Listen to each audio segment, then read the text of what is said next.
Here is my gift to short-term rental owners. Go buy brand new TVs with the simplest remote possible. Do not deal with old TVs because nobody knows how to work them. And when they get switched off of the correct input, they can't get it put back.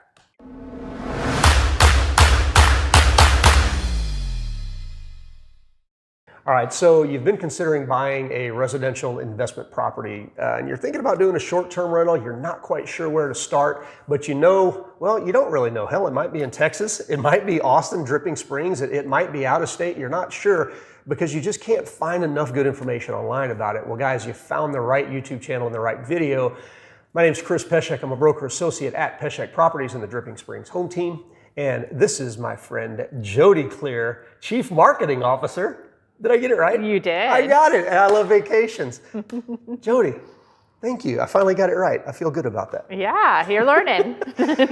Guys, this video series, and this is going to be a long series, we started out talking about lending with it, and Jodi and I are kind of going through everything that you need to know if you want to do short-term rentals. And again, whether that's here in the Austin area, the Hill Country, or outside of that, Jodi manages in 5 major markets and then 2 smaller markets. Well, I guess they're not really smaller, you just don't have as many properties there yet. Because look, nobody's going to call Hawaii a small market. But the whole point behind this is we're going to give you the tools that you need and go deep on this. So today on this video, we're talking about what if I want to do it myself? Jodi, you're a property manager. You make your money in property management and taking care of other people's properties. But there's some people that they just don't, they want to do it themselves. So let's talk about what that looks like. Who's the team that I have to assemble from the beginning all the way through this sucker? What do I need to know about managing this stuff myself? Great questions. I'm excited. And I love it when people say they want to do it themselves, because they usually last about a year and then they're like, okay, Uncle, I'm done. I'm going to be honest. Like, look, we say that we're going to go deep in this video series, but the whole idea is, guys, the deeper we go, the more overwhelming this becomes. I mean, my wife and I are going to build a short-term next to our house, and there's no way in hell that I'm going to manage it myself because I see what's involved. But let's say that I did want to manage it myself. Yeah, and that's okay. And it is, absolutely. Everybody's got a different personality, and some people, it's a lifestyle choice. I mean, bed and breakfasts, it's a lifestyle choice. But the average bed and breakfast owner only lasts 18 months to 2 years because of burnout. Hospitality is a 24/7, 365 business.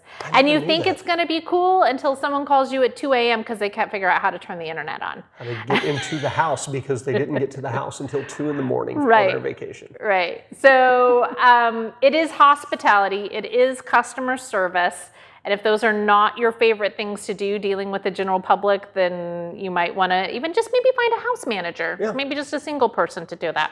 But there is a lot to consider, and one of them, and the most important thing, is a housekeeper. Okay. Housekeepers can make or break your short-term rental. Even when we go into new territories, the very first thing we look for is not a general manager. It's not a maintenance person. It is a housekeeper. It is the hardest thing to hire for. I mean, look, this was not on my radar of bringing up today, but I just got off the phone with my lender in Colorado. She called me yesterday. She goes, Chris, you guys have short-term investment properties. I want to know how I get AirBnB to work with me. And I'm like, what are you talking about? They went and stayed in a house in northern Colorado, I think north of Estes Park somewhere. And when they got there, this is horrible. There was a dead mouse in the bed. In the bed? In the bed. Oh. There were rat droppings in the bed, in the kitchen, everywhere, in the pans. So I would say that somebody to clean the house is probably pretty important. Well, that actually goes more into what I would call a pre-stay inspection, right? So that's a whole nother issue. That's pest control, that's varmint control. There's a lot of worlds. There's a lot going on there, but it is. Let's take it down a level. There is nothing more disconcerting than pulling the bed and seeing a hair on the sheet. So let's go there. A human hair. I can't comment on rat droppings, but a human hair in the bed is just as equally disgusting for most people, because then you're like, did the sheets get changed? Did they not get changed? Did they wash? Here in South Texas, we deal with dead bugs, snakes, rats in the pool. Like, those are just day in, day out thing. You got to say, hey, you're in the country. Those things are going to happen. What people will not forgive you for are dirty toilets, dirty linens, food anywhere, your dirty refrigerator, stove, oven. And cleaning a short-term rental is much different than your regular housekeeper who cleans your house day in, day out, because you are cleaning that house from top to bottom. They're wiping down the refrigerator, the oven, the microwave. Those are things that don't happen normally. Not very often. For a regular house clean. Right. You're changing all the linens. You're cleaning every shower, getting all the hair out of the shower drains. You know, there are things that these housekeepers do that are above and beyond what we would call a normal clean. And you have to pay for that. Yes. Now, some people will go the route of, hey, I'm going to clean it myself. And so we have what we call in the industry a back-to-back, meaning that someone checks out one morning at 10 a.m. and you have a new guest checking in at 4 p.m. Those back-to-backs ensure that you've maximized and optimized your revenue for that home. You want those things to happen because that is one day where you're continuing to make income even though you have two. But in order to pull that off, you have to have a team. And the first team member that has to be on point is your housekeeper. Right. Is your housekeeper willing to do it at the drop of a hat? Can you just send them and say you're coming Tuesday, Thursday, next Saturday, then the next Sunday? Because a traditional housekeeper, it comes to your house every other Tuesday on their time. Yep. You need them to be accountable to show up at 10 a.m. the minute the guest leaves, do all the laundry in the house. And if they're not capable of doing all the laundry because of restrictions with only one washer, one dryer, you need a second set of sheets so that they can do that, or have some type of laundry service so that you're constantly flowing in sheets and that type of thing. And that house has to be clean regardless of, 15 people just checked out or 2 people just checked out. And the 2 people sometimes can leave it 10 more mess than the 15 people can. And that's a really good point, because you could have a 3-bedroom house and 2 people stay. And again, you're cleaning sheets on 3 beds. You're cleaning 2 or 3 bathrooms. Even though those people may have just been in part of the house, everything is clean. You have no idea. Yeah. And sometimes people say, oh, well, we only use the master. And I kind of want to call bullshit, because I'm telling you, if you both came home from eating dinner and the first place you go is the bathroom, someone hit this one and someone hit that one. You can't tell me that second bathroom never got used. So you're cleaning it just in case. Yep. Every surface in that house, you're cleaning it, changing the sheets. I've seen people that make the bed when they leave, and you don't even know if someone slept in it or not. Until you pull it back and find that hair. Right, until you pull that hair. Okay, so housekeepers, number one. Number one. You got to have a maintenance guy or girl. Someone who is your handy person. Do you consider your handy person your emergency contact? Some people do. Okay. Some people rely on the housekeepers to do that. It just really depends, because you also have someone who has to buy all your supplies. That's right. So someone who's buying all of the toilet paper, the coffee, if you're leaving a gift basket, someone needs to replenish all of those supplies, shampoo. You also have to enable them with maybe a credit card or some type of reimbursement or expenses. So you've got to figure out how you're going to reimburse them to buy all those supplies, including last minute things. Maybe the toilet flapper breaks. Now you're not going to have one of those in the garage. Right. So now you have to figure out, how am I going to pay the person who's doing it? Now, what if that person is on vacation? Right. What if they have a family emergency? What if they don't answer their phone? Who's your backup? And I was going to say the same thing with your cleaner, because you need a great cleaner, but sometimes that cleaner goes on vacation, or they have, kid emergencies or family emergencies or whatever. You better have a backup. Right. Or they have other clients. Maybe they're doing other short-term rentals, and, Monday checkouts are the busiest, and Friday check-ins are also the busiest. We know in this Texas heat, you've got to have an AC guy. Yep. You've got to have somebody service that air conditioner, and have somebody who you have a relationship with, so that when you call in, They're like, oh no, we already have your account. Again, payment. How's payment going to be handled? Who's going to sign off on that work to say that they actually came? Who's going to let them in the house so that they can do and work on that stuff? So if there's a guest in house, the guest may not be comfortable with them coming in. A lot of times they're not. I mean, we've had guests tell us, look, we're staying on vacation. We don't want any work happening while we're here. Okay. I mean, what are you going to tell them? No. Right. It's all about the review. That's right. It's all about the review. So you've got to have that in place. You also have to have somebody who can walk people through AV and technical support. We call it vacation brain. Yes. You go on vacation and you completely forget to work work a TV. And let me tell you, those remotes are confusing. I have to admit. They are, and especially look. Here is my gift to short-term rental owners. Go buy brand new TVs with the simplest remote possible. Do not deal with old TVs because nobody knows how to work them. And when they get switched off of the correct input, they can't get it back. Yeah. So get a smart TV that works. A new smart TV. Right. No what is it called? Raku, or what is the Roku sticks. Roku, thank you. Yep. No Apple TV, no and simpler the better. I'm guilty because we love to have Sonos systems and surround sound. And so you come and there's 4 remotes, and the first thing they do is just start pressing buttons. Even if you have instructions, they just start pressing buttons. And then out here in the country, internet can be an issue. Yep. So just streaming, we always have a backup of DirecTV. So then there's that remote control. But you've got to, and then you have internet. What kind of internet do you have? How do you reset the router? Is the router accessible to the guests so that they can do it themselves? And if it is accessible to the guest, is there a sign that says, please do not unplug? Because there are a lot of what I call vacation heroes out there. Oh, plug it back in, over reset it, right? Yeah. I got this TV at home. I can just do this, this, and this. And then, you're getting a call at 2 a.m. because, they can't watch what they want to watch. I don't know what happened. So having an AV person is super important. Super important. Landscapers. Okay. You need to be able to have a landscaper that is going to show up on time. And again, someone to hold them accountable, right? So that house I'm manager. laughing because you said that's one of the hardest people to find. Yeah. The landscaper who will show up repeatedly on time. Yeah. Yeah. Yeah. Labor is at a shortage right now. And when it's hot outside, I don't blame them. I don't want to go out there either. But landscaping's important. Okay. Now we have pool and hot tub service.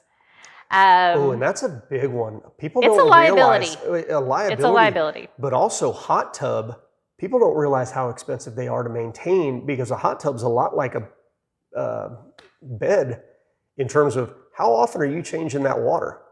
Pool's a little bit different, but ooh, hot tubs. Yeah, exactly. That's what I'm saying. Like, everybody's like, ooh, I'm going to get a place in the mountains and I'm going to put a hot tub on the deck. Do you really want to do that?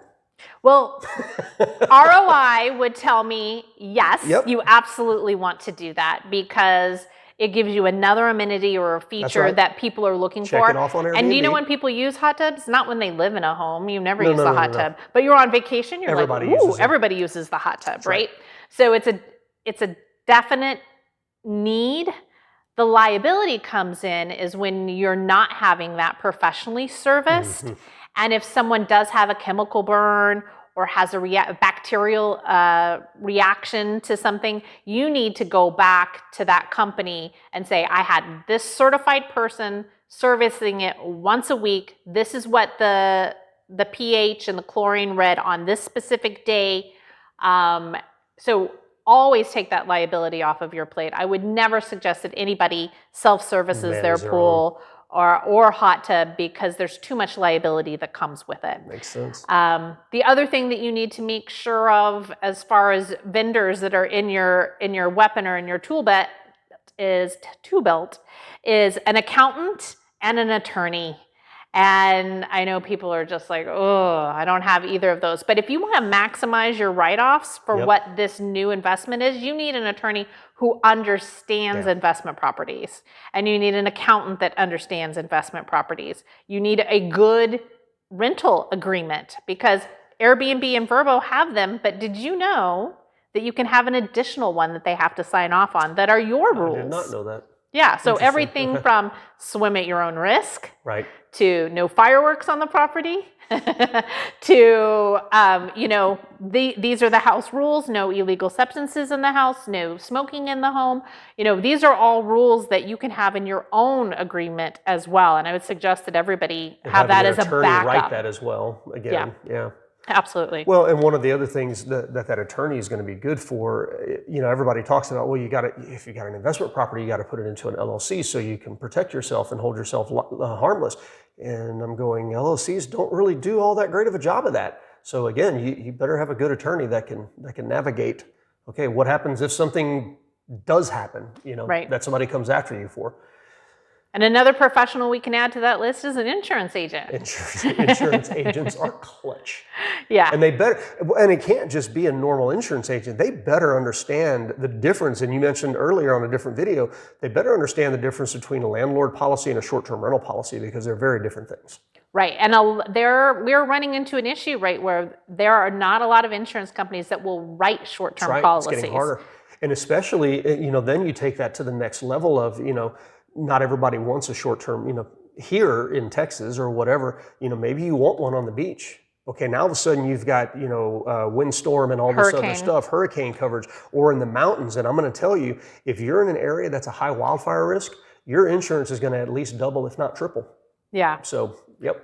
Yeah, that's a whole nother insurance and property taxes. Whole nother video. Whole nother video. All right, so we talked about maintenance, housekeeping, landscaping, pool service, having AC, plumbers. And then you got to add on top of that, you got to add having a well service person. Oh yeah, and a septic service person. If you're out on acreage or something like that, if you're not in town, you better have them. And I got one more for you: water service.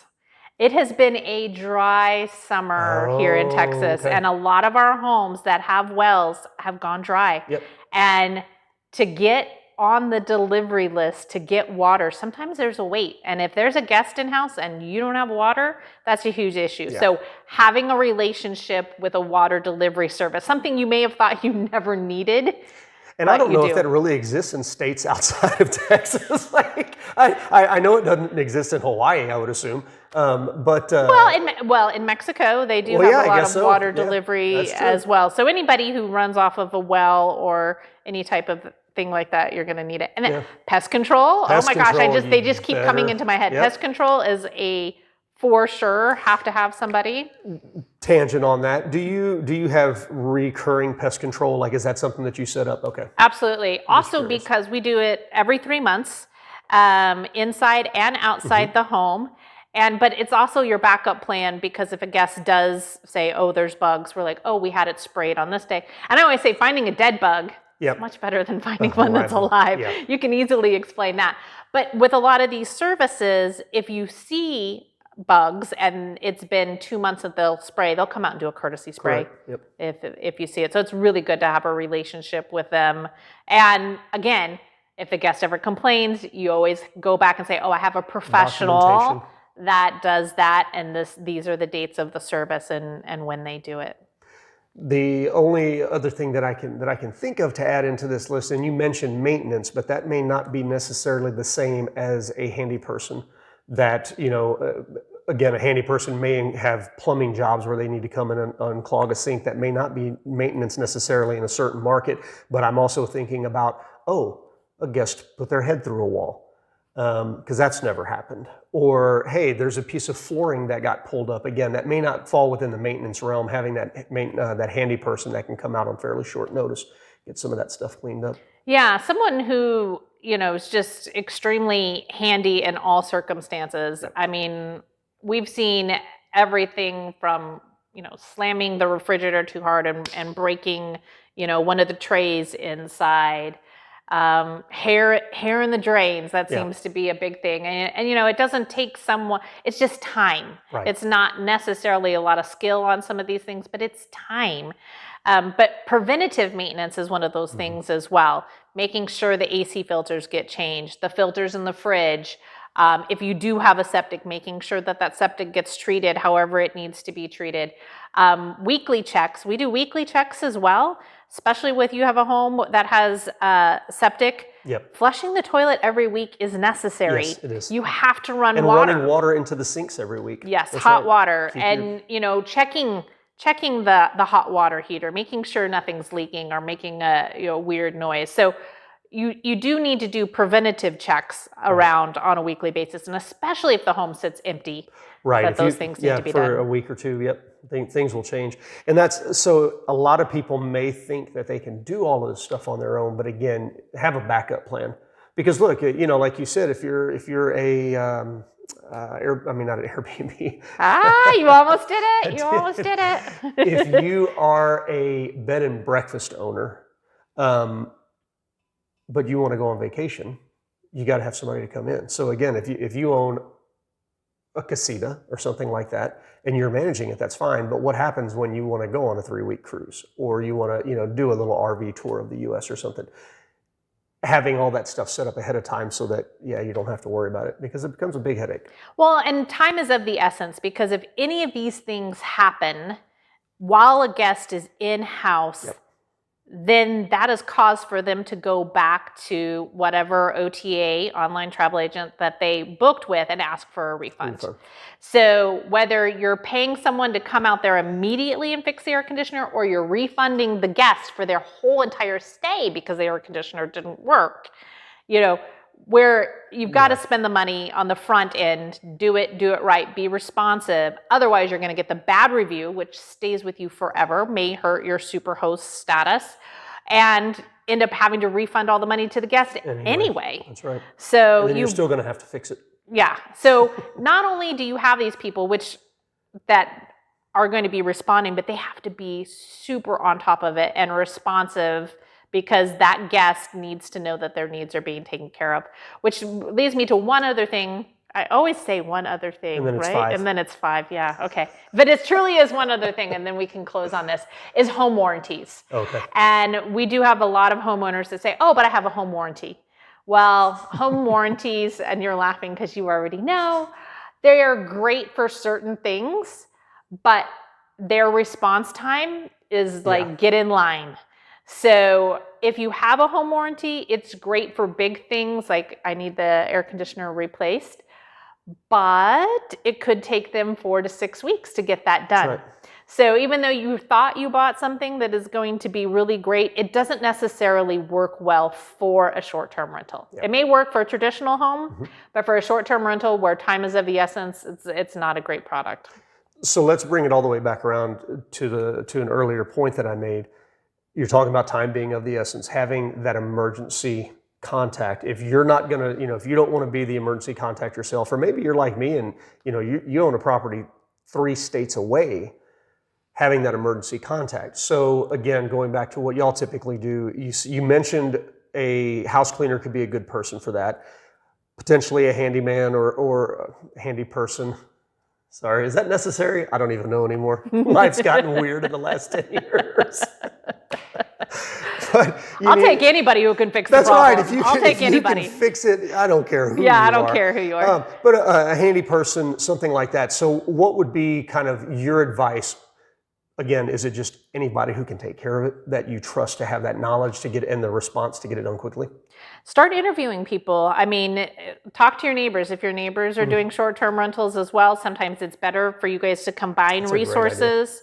Again, the house manager, there's a lot of resources even just in Facebook groups and different message boards where there are a lot of co-hosts who will take care of that for you, because you also have to respond to inquiries as well, because people will ask questions about, well, how far is that from the wedding venue? How far is that? Can we get grocery delivery? Do you know someone who could come in and make me a meal? So there's all of those things that have to be. We haven't even gotten to that side of the equation. Didn't even get into the guest service concierge part of it. We were just talking about taking care of the house. But co-hosting, looking for someone who could be a co-host, maybe the housekeeper, you just have to find that one person who can kind of be the lead for all of the other auxiliary services, because they're going to need to know where to go. And it can be done from out of state, absolutely, but you've got to have a great team to back you up. Interview. Yes. You're going to spend a few weeks on the ground if you do that. Yeah, and you have to do it in person, and then accountability, right? Who's going to hold them accountable? If you're out of state, you need somebody to hold those other people accountable and make sure that the landscaper did show up. That's right. Exactly. All right. So that's a good one. We'll wrap it there, unless you can think of just one more thing. You said 5. No, 1, 5. Okay. Yeah, I'm done.